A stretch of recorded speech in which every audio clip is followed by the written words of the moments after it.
Thank you. Jamie. So just a very quick follow-up. You mentioned route development, and it's just a quick supplementary on that. Having sat in meetings with both airlines and airports on proposing new international routes, the feedback that I got very much from those meetings is that it's up to the airport to present the business case to the airline and not the other way around.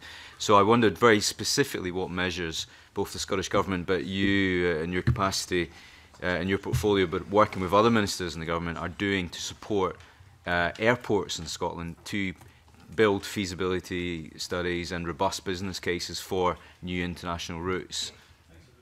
Actually, you know, part of why we're keen to, of course, have an APD cut, and obviously the exact mechanisms and natures of that APD cut will be something that will be decided by my colleague, Cabinet Secretary Derek Mackay, but very close conversations happening with the airport and the aviation industry, as you'd imagine, would be a further incentive. But in terms of what the Scottish Government can do, my previous ministerial role was the Minister for Europe and External Affairs, and in that I was involved in many of the discussions around, for example, bringing the Qatar Airways flight to Edinburgh Airport, and met with, for example, the Chief Executive of Qatar Airways in Doha at the request of Gordon Dewar to see how we could facilitate some of those discussions. But where we can primarily add value is through our agencies.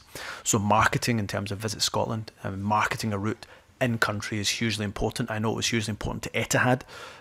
You know, there was some when we were first having that discussion with bringing Etihad to Edinburgh, the marketing of that route was essential to them. So being able to provide money, which of course has to be state aid compliant, etc., providing that money for marketing is key for airlines. But any other assistance that we can give, that we're able to give, of course, have to be within those legislative boundaries. If we can give any of that support, I have a very good relationship with our airport, so I'd be more than welcome to. I would welcome those conversations about that.